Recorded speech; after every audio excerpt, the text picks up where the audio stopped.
Let us pray. Eternal and triune God, forever a mystery to us, beyond human comprehension, inscrutable in your ways. We long to penetrate your mystery, understand your ways, glimpse your glory. Come to us as light, that we will see you anew and see others in new ways. Come to us as love, drawing us closer to you and closer to each other.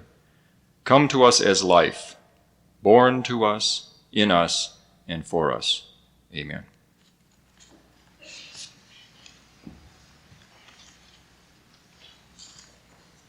Dear colleagues, I would like to welcome all of you to this convocation, which marks the official opening of the 122nd year in the history of Augsburg College. All of you are welcome, but we want to note especially those who are joining us as new members of the community. Two new members will be introducing others in just a moment, and I'd like to present these two at this time so that the program may move ahead without my having to jump up and down all of the time. The person to my immediate left, one of several with beards up here, is Dr. David Gabrielson. David is the new Associate Dean of Academic Affairs. He occupies the office held for many years by Dr. Pat Parker, who retired this summer. David has a bachelor's degree from Concordia College in Moorhead. His Master of Science and PhD is from the University of North Dakota. His most recent position was at North Dakota State University, where he was a professor, and during part of his time as professor, he was also a member of the North Dakota State Legislature. I'm looking forward to see how he functions in faculty politics. While he made the mistake of going to Concordia, he did have a brother and sister that graduated from Augsburg. I'm sure older faculty would remember them, Charles or Chuck Gabrielson and a sister Ann. Ann was a graduate of 1984. Next over, and you will see her when she comes up and stand at that time, is Anita Johnson Gwynn, who is the assistant to the academic dean for academic advising. She joined us in June. Her most recent position was as assistant director of academic advising at the University of Northern Colorado. She has a Bachelor of Arts degree in political science from the University of South Dakota, a master's degree in counseling from the same school, and is at this time a doctoral candidate in college student personnel administration at the University of Northern Colorado. Now finally, to join me here in welcoming you, I'm pleased to present the president of the student body, a senior from Prior Lake, Minnesota, majoring in physics and mathematics, David Muir.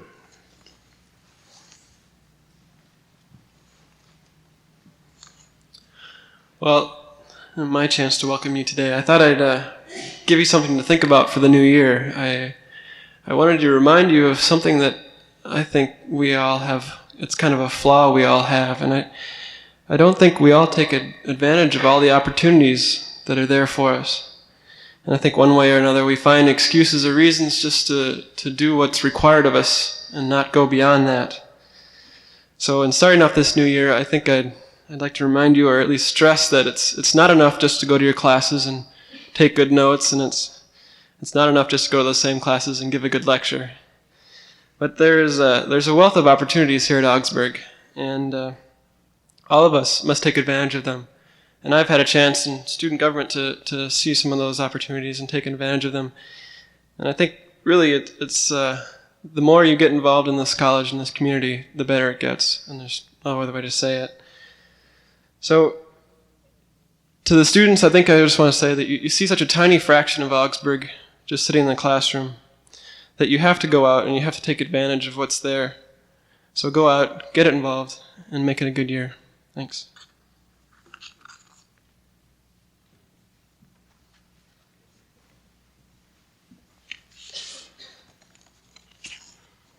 Greetings. It's fun to officially start our new school year with a celebration like this. Our opening convocation helps us begin the academic year with a sense of excitement and anticipation. And I want to say that while we're always appreciative of the tradition and the legacy that have been established at Augsburg by the current faculty and students, staff, as well as the previous folks that have occupied these positions. Each year also brings us an opportunity to experience an infusion of new enthusiasm and spirit as we welcome new members to our college. It's my privilege to introduce to you the new faculty.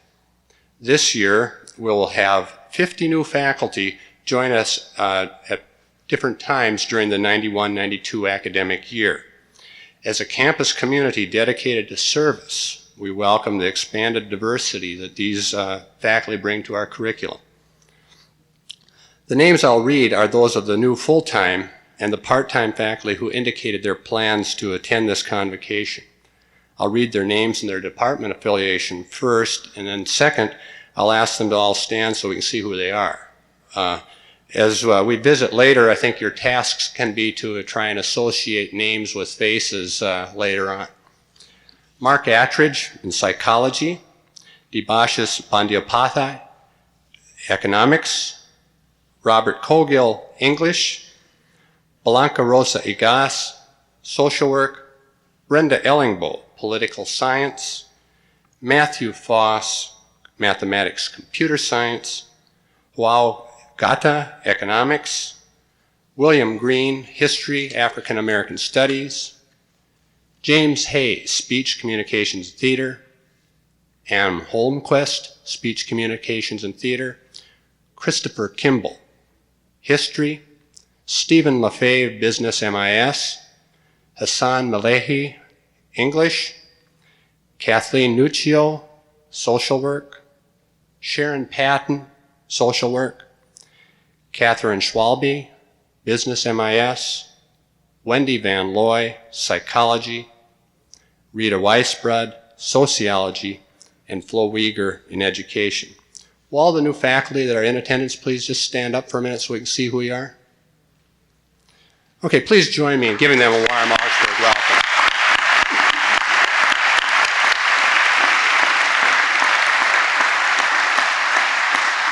Thank you very much.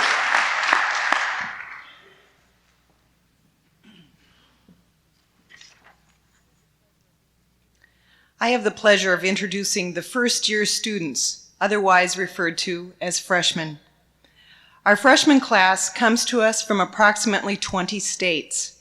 They bring with them a variety of experiences, leadership skills, athletic abilities, and musical talents.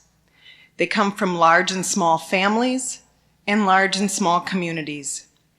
Their common thread is that they have chosen to continue their education in the Augsburg community. Although I have an aversion to the term freshman, I believe our first-year students bring fresh ideas, fresh outlooks, and fresh life to a campus that grows quiet over the summer. Whether you consider yourself a fresh man, a fresh woman, a fresh person, or a first-year student, we welcome you to the Augsburg community. Would the first-year class please stand?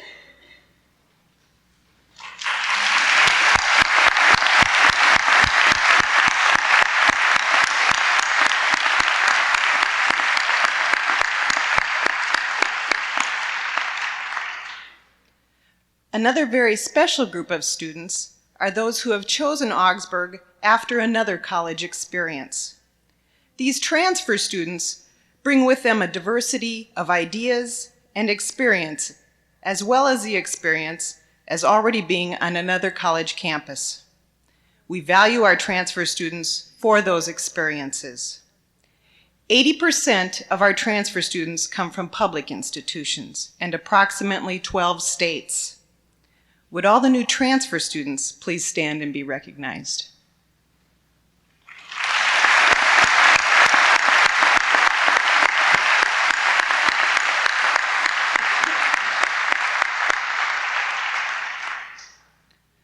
Probably the most unique of our new students are the students who join us from other countries. This year, we are fortunate to have 21 new international students at Augsburg. They bring with them a proficiency in other languages and cultures for us to learn from. This year, we welcome students from Norway, Sweden, Denmark, Mexico, Canada, Korea, Japan, Tanzania, Ethiopia, Senegal, Panama, as well as others. Please open your hearts, your homes, and your minds to our new international students. Would our new international students please stand?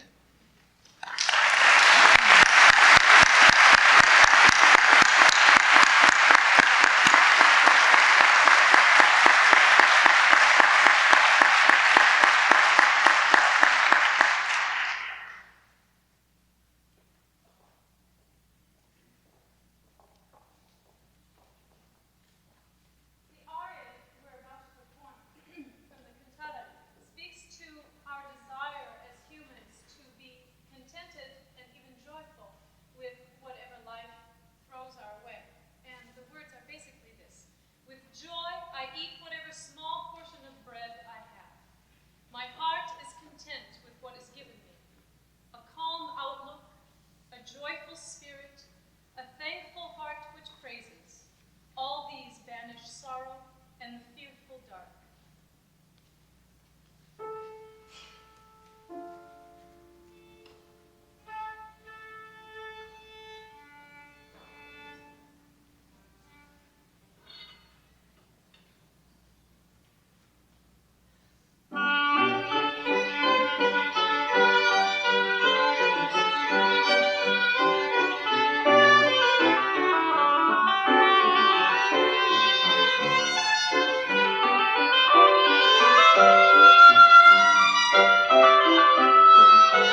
Thank you very much.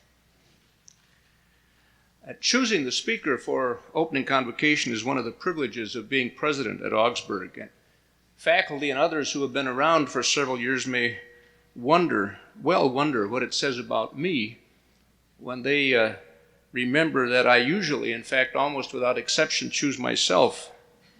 I will not touch that question. This year I've chosen someone else because I often find he is more interesting to me than I am.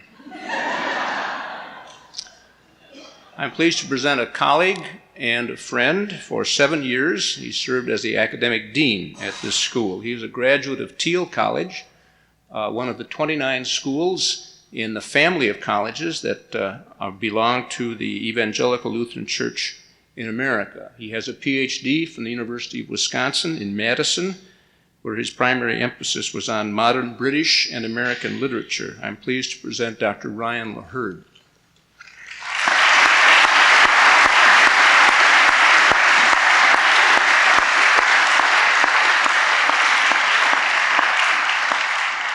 Thank you. Good morning. Over 2,500 years ago, the Ionian poet Homer set down the epic story of Odysseus, the mythical king of Ithaca and hero of the Trojan War. That tale, the Odyssey, chronicles Odysseus' years of imprisonment and wandering as he seeks to return to his home, his wife Penelope, and son Telemachus. Among their adventures, Odysseus and his men must sail their ship past the mythical monsters, the Sirens, whose Greek name means the entanglers.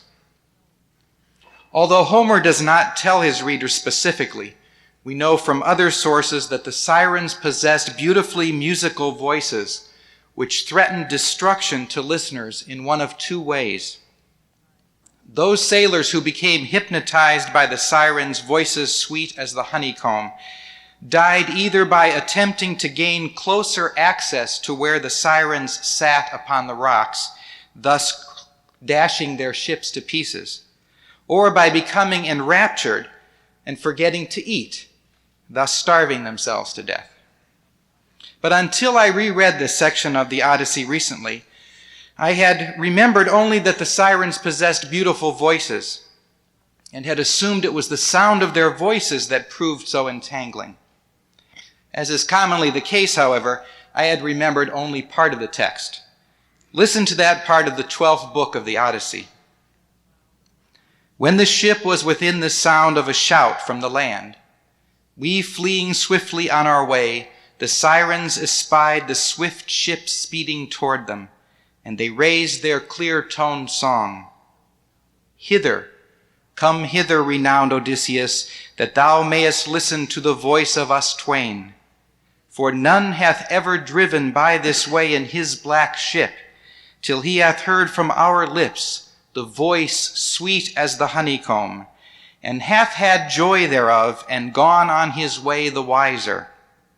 For lo, we know all things, all the travail that in wide Troy land the Argives and the Trojans bore by the gods' designs. Yea, and we know all that shall hereafter be upon the fruitful earth. As you probably remember, Odysseus successfully eludes the Sirens' entanglements by filling his sailors' ears with wax and having them tie him to the mast and ignore all his cries to be released. As the basis for my comments this morning, I'd like to explicate this text a bit. I ask you to consider that this is more than a throwaway bit of adventure. Odysseus meets the Sirens and wins. Rather, I think it embodies in mythic form a tension that haunts human existence. First, as I noted earlier, it is not simply the sound of the Sirens' sweet voices which enraptures the listeners. It is more significantly the content of their song. We know all things, they tell Odysseus. They know the past, and tailoring it to the particular interest and needs of their listener in this case, they note that they know the history of the events in Troy. And they know all that shall hereafter be upon the fruitful earth. What could be more enticing to a group of people far from home and having been absent a long time? The implication, of course, is that the sirens will share their knowledge with the listener. The appeal is unmistakable. Human beings have an intense desire for easy knowledge. Through such knowledge, we hope to gain control, assurance, and security. If I know it all, I can prepare for things. If I feel assured of what is true, I know how and what to choose. I am secure in the knowledge that, we say. It is this desire for security, I think, which lies behind what the media call the worldwide growth of fundamentalism. For the primary characteristics of what is called a fundamentalist worldview are a faith in simple, clear truths, and a desire to return to a mythic golden time in the past when human beings all lived by these truths. The more complex the world becomes, the more we are faced with the reality of different perspectives and different people. Then the more we desire the secure assurance of knowing the simple truth. Yet in such a sense of assurance lies a tension. Human beings also know from thousands of years of experience that limiting ourselves to our source and complexity of our knowledge can lead us to destruction. Simplicity and self-assurance in knowledge are tantamount to foolishness. In the myth of the sirens, we see that their promise of easy knowledge is hypnotic. It will lead either to destruction on the rocks or death by starvation. This same tension is contained in the words curiosity and security. These two English words derive from the same Latin word, cura, meaning both care or concern, and cure. We know that children possess an innate sense of curiosity. They continually ask why. They touch and poke and explore. They take things apart to see how they work. They collect insects and rocks and leaves. And then as they grow, they seem to be less curious, less risky in their explorations. Some say that children lose their curiosity because schools teach them not to be curious. I would like to suggest that children become less curious because they become more independent and therefore less secure. My hypothesis is that insecurity is the opposite of curiosity for most human beings. The more we feel threatened, insecure, the more likely we are to seek security in the habitual. We give up our blanket or our stuffed bear, and we become inclined to find our security in other familiarities, familiar people, familiar places, familiar ideas.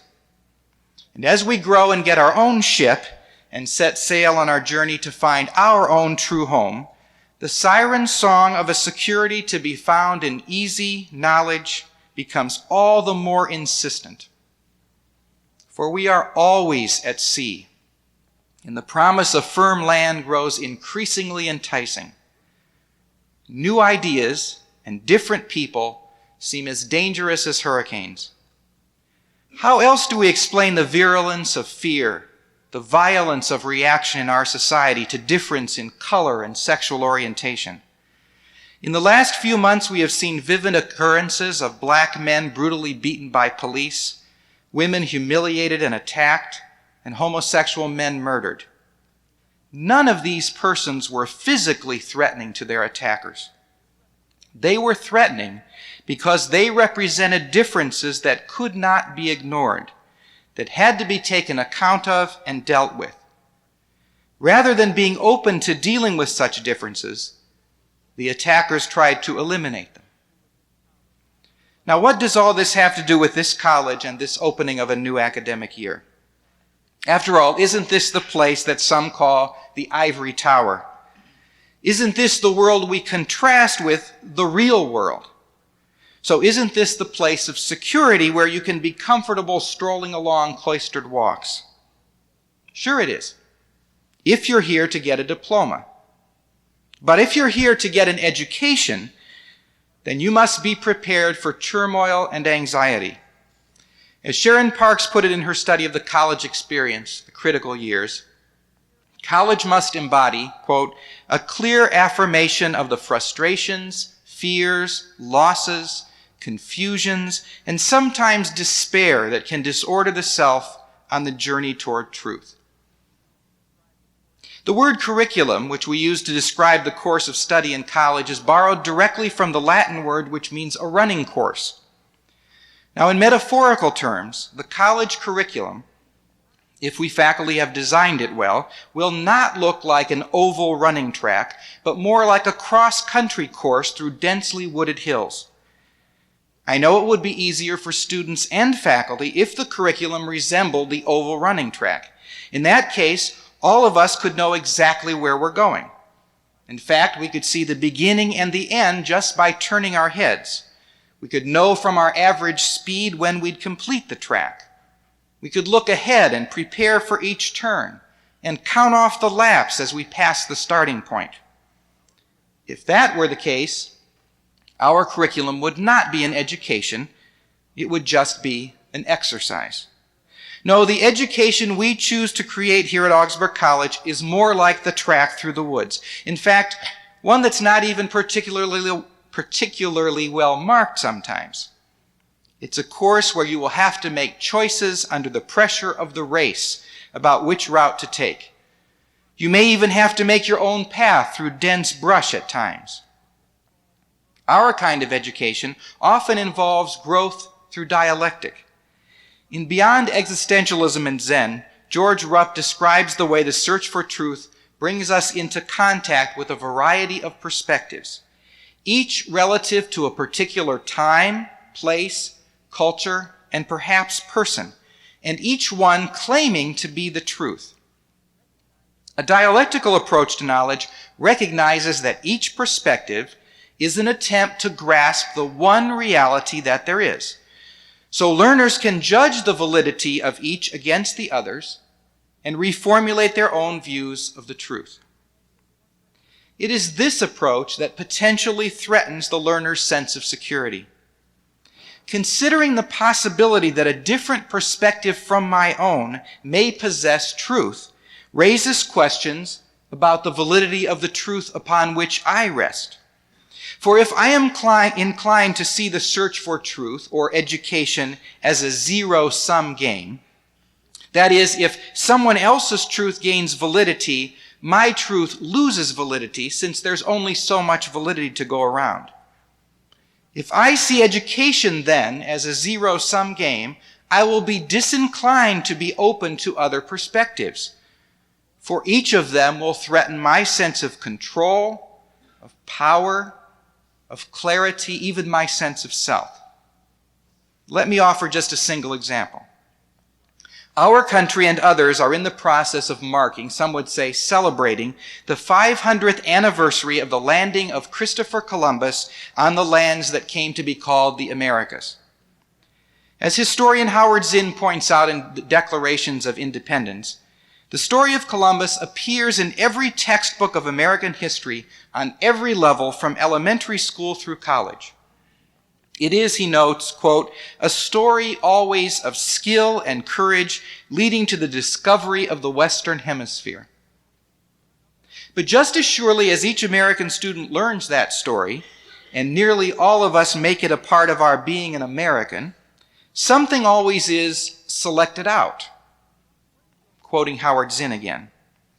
What is omitted is that Columbus, in his greed for gold, mutilated, enslaved, and murdered the Indians who greeted him in friendly innocence, and that this was done on such a scale as to deserve the term genocide, the destruction of an entire people. End quote. There is really no question of the validity of Zinn's characterization of Columbus's actions. For example, Bartolomé de las Casas, a young priest who was with Columbus in the conquest of Cuba, reported in his History of the Indies that, quote, endless testimonies prove the mild and pacific temperament of the natives. But our work was to exasperate, ravage, kill, mangle, and destroy. The admiral, that is Columbus, was so anxious to please the king that he committed irreparable crimes against the Indians. I think I would not be wrong in assuming that most Americans, even many sitting here, resist knowing this side of the Columbus story. Most, if not all of us, including even the American Indians among us, during an October, probably several Octobers when we were 5 or 6 or 7 years old, drew primitive pictures of Columbus ships sailing the ocean blue and discovering America. We all learned the names Nina, Pinta, and Santa Maria. We learned the hardships of the heroic Columbus and his men. But if we learn now of the hardships suffered by the innocent natives who greeted these European visitors, some think it will spoil our neat and tidy childhood picture of reality. Hence, many reject this new truth. Why do you want to tear everything down, they might ask. And it will be more than childhood memories that are at stake here. Indeed, most of us have given up Santa Claus and the Tooth Fairy without a great fight. So why not the myth of Columbus? I would argue that it is because the real issue lies in a sense of control, an exercise of power or dominance, a definition of one's place in reality in the case of Columbus. If previously I was part of the group that discovered America and made all this wonderful wealth, progress, freedom, and democracy possible, and suddenly, by undergoing no change in form, I become part of the group that stole the land and perpetrated near genocide on the Indian people, then indeed I may seek to avoid or suppress, even from myself, this previously hidden information. So what is my point? As we begin another academic year, I seek to remind us that gaining an education, while wonderful and exciting, is not easy. We do not offer an edu-system or edu-track that for a certain amount of money will give you a formula that results in an education. That approach would make us part of the siren song. A real liberal arts education, because it asks us to be open to and tolerant of ideas very different from those we hold, promises to be threatening and challenging. At Augsburg College, we compound the challenge, for we have made a genuine effort to include in our campus environment many kinds of people, people of different ethnic, religious, age, and economic groups, people from different parts of the country and the world, people with a variety of challenges and abilities. Because this diversity contributes to the search for truth, we celebrate it as a significant part of our community. Yet at the same time, we recognize that interacting with diverse people and ideas is a challenge. It is not easy for anyone. And as I said, there is no formula to make it simple or painless. So how do we cope with the stress of gaining a true education and avoid the temptation to succumb to the siren's hypnotic words? First, we acknowledge at the outset that this is not an easy journey. Odysseus was a hero. Being hospitable, tolerant, open, and celebratory in the face of different ideas and different people requires a kind of heroism no less difficult and no less impressive.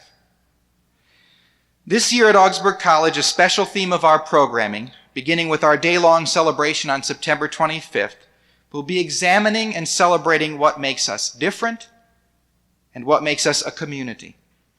Balancing the tensions between these two values will not happen without focus and thoughtfulness. I encourage you to participate in the event and the ongoing discussion. Second, we need to tell each other stories of how we each have come to realize that something we previously saw as a threat turned out to be no danger at all when we met and understood it. The ability to analyze ideas critically lies at the center of a liberal arts education. We must be able to see the limitations and flaws in arguments that are presented to us as the truth. Equally valuable is the ability to synthesize or imagine a new truth that takes what may be valuable from the flawed argument and combines it with what we already hold to be true. Carol Gilligan, the author of In a Different Voice, has repeated a story she heard from a parent about two children who wanted to play together, but they each wanted to play a different game. The girl said, "Let's play next door neighbors." "I want to play pirates," the boy replied. "Okay," said the girl, "then you can be the pirate who lives next door." Her inclusive solution transforms both games through their combination, asserts Gilligan. The neighbor game is changed by the presence of the pirate living next door. The pirate game is changed by bringing the pirate into the neighborhood. The inclusive relational solution creates not only a new game, but a new image of self, a new relation, and a new truth. A similar process is recounted in Night Flying Woman by Ignatia Broker, the novel which for the past 2 years has been a reading for the first-year experience orientation program. Una, the protagonist, has learned to imagine and then create a new reality. The result is a new generation. I quote from the book. Una's sons were put in the forest for the visions. They were given the drum, the pipe, the kinnikinnick. They sang the Ojibwe songs. They learned to offer the first fruits of the harvest, and they learned the way of sharing. They also attended the white man's school in the big Ojibwe village and became skilled in reading and writing and arithmetic. They learned when to reap the grain and the hybrid corn. They went to the Christian church to read the book and learn new ways which were akin to the ways of the past. The two worlds within them were respected, and their hearts were with their Ojibwe brothers. They did not yearn for the things that could be counted. Finally, perhaps the greatest help we can offer each other in surviving the stress and threat of gaining an education is this community.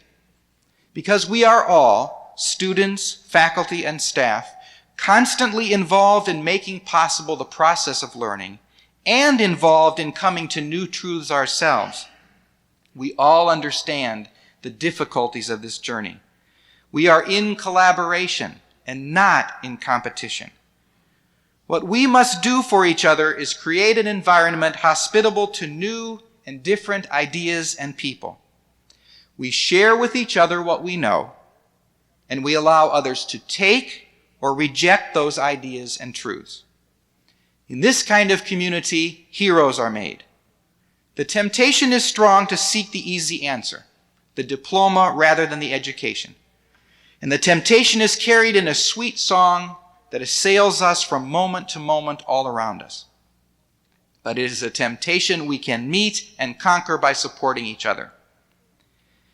As Samuel Hazo put it in his poem, To a Commencement of Scoundrels, I wish you what I wish for myself, hard questions and the nights to answer them, the grace of disappointment and the right to seem the fool for justice.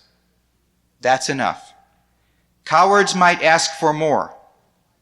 Heroes have died for less. Thank you.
invited to a reception immediately following the convocation in the atrium.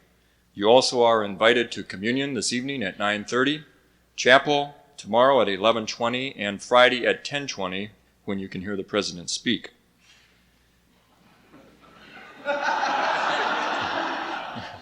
Receive the benediction. Words borrowed from the first letter to Timothy and the second letter to the Thessalonians. But as for you, child of God, pursue righteousness, godliness, faith, love, endurance, gentleness. Do not quench the Spirit. Do not despise the words of the prophets, but test everything. Hold fast to what is good, abstain from every form of evil. And may the God of peace sanctify you entirely, and may the grace of our Lord Jesus Christ be with you. Amen.